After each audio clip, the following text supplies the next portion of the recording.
बिस्मिल्लाहिर्रहमानिर्रहीम। आज हमारा 20वां लेक्चर है फ़िज़िक्स का, जिसमें हमने न्यूटन का तीसरा कानून हरकत डिस्कस करना है।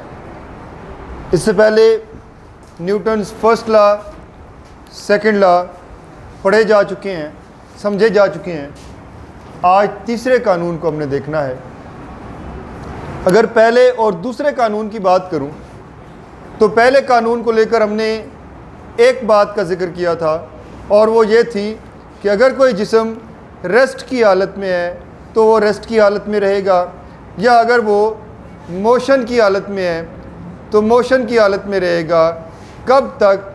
जब तक उस पर कोई नेट फोर्स अमल ना करे। ठीक हो गया।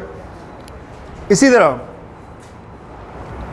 दूसरे कानून में हमने ये डिस्कस किया कि अगर किसी जिस्म पर फोर्स लगाई जाए तो उस जिस्म में एक्सेलरेशन पैदा होगा, और उस एक्सेलरेशन की डायरेक्शन वही होगी जो फोर्स की डायरेक्शन है।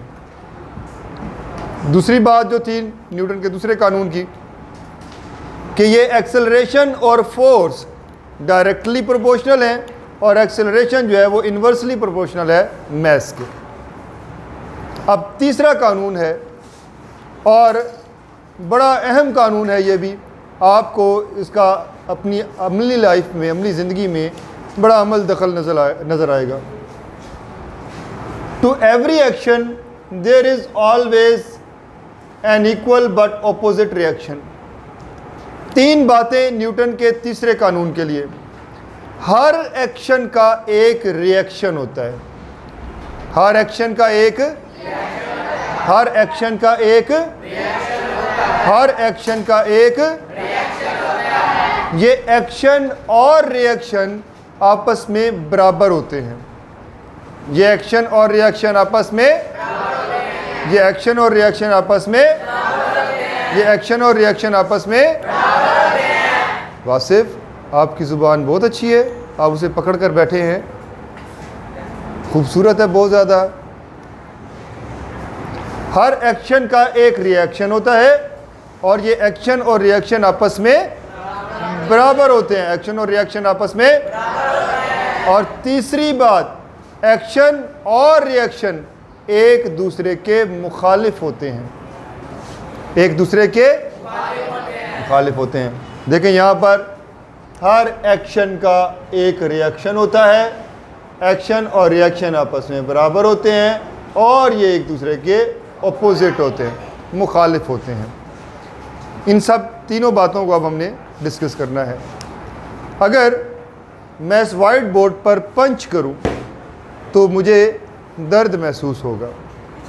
जितनी फोर्स मैं इस वाइट बोर्ड पर अप्लाई करता हूं, उतनी ही फोर्स ये वाइट बोर्ड मेरे हाथ पर अप्लाई करता है, इसीलिए मुझे दर्द महसूस होता है। अगर मैं दीवार पर पंच करूं तो ये दर्द पहले की निस्बत ज़्यादा होगा, कि वो ज़्यादा रिएक्शन मुझ पर अप्लाई कर रही है उस हिसाब से। ये तो आ गया एक्शन का रिएक्शन, कि हर एक्शन का एक रिएक्शन होता है।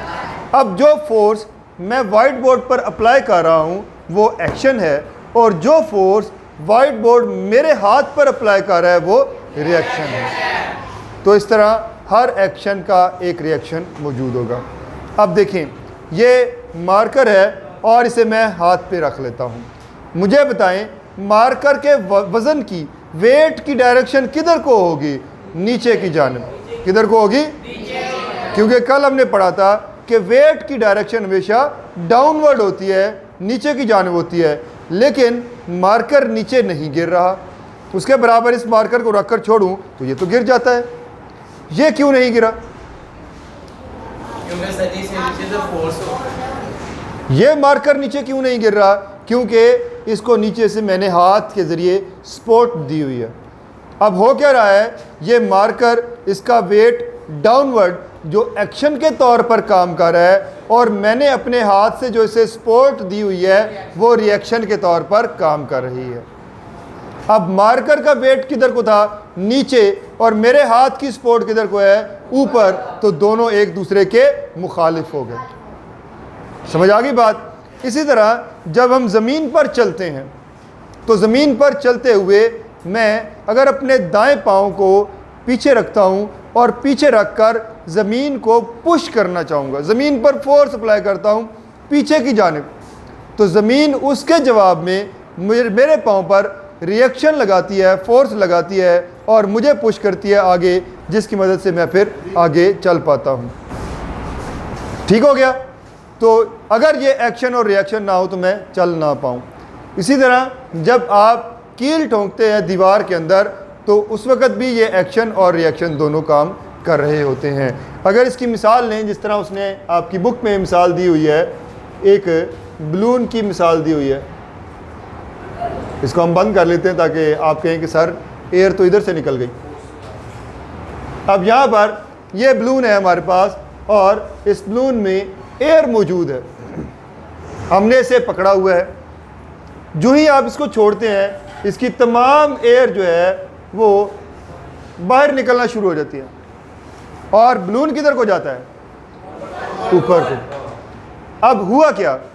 एयर जो बाहर निकली उसने बाहर के इन्वायरमेंट पर, बाहर मौजूद एयर पर फोर्स लगाई। बलून की हवा जो बाहर निकल रही होती है, अब हमारे इर्द गिर्द भी तो हवा मौजूद है, तो बलून की हवा जो बाहर निकल रही होती है वो बाहर मौजूद एयर पर फोर्स अप्लाई करती है, जिसे आप एक्शन कहते हैं। और बाहर से ये जो हमारे पास इस पर फोर्स लगती है रिएक्शन की, उसकी वजह से फिर ये बलून ऊपर की जानिब जाता है। बिल्कुल यही प्रिंसिपल है रॉकेट का भी, कि रॉकेट में फ्यूल जलता है और उससे बहुत ज़्यादा गर्म गैसेस जो प्रोड्यूस होती हैं, वो गैसेस बहुत तेज़ी से बाहर निकलती हैं, उनका बहुत ज़्यादा प्रेशर होता है और उसके रिएक्शन के तौर पर फिर वो रॉकेट आगे की जानिब जाता है। समझ आ गई बात? यही तरीकाकार बुलेट के साथ भी होता है, वो भी आप देखते हैं कि कितनी स्पीड के साथ आगे की जानिब बढ़ती है। तो ये तीन हमारे पास इसके काम थे। एक ये कि एक्शन का रिएक्शन होता है और एक्शन और रिएक्शन ऑपोजिट होते हैं, और एक्शन और रिएक्शन इक्वल होते हैं। अब इक्वल वाली बात देख लें जी।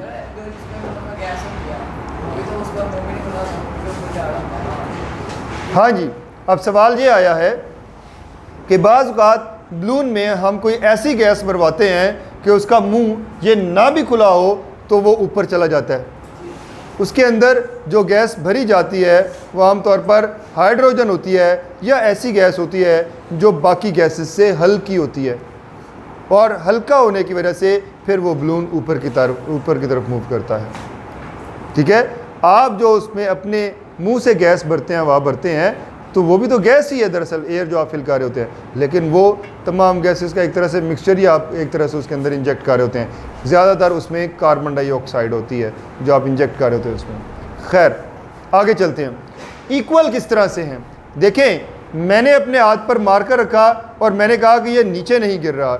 आपकी टेबल पर, बेंचेस पर बुक्स पड़ी हैं, नीचे नहीं गिरती। क्यों नीचे नहीं गिरती?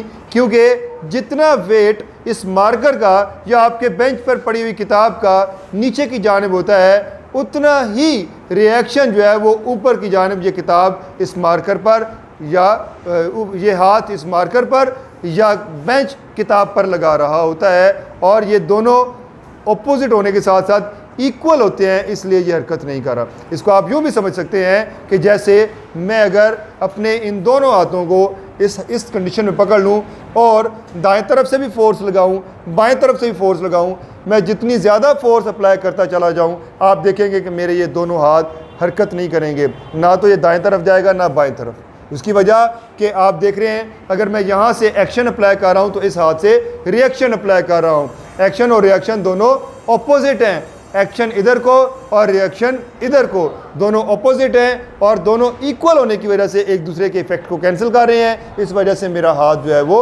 अपनी जगह पर कायम है, वो दाएं या बाएं हरकत नहीं कर रहा। तो आज के लिए हमारा काम इतना ही है, कल इंशाल्लाह इससे आगे हम डिस्कस करेंगे। शुक्रिया।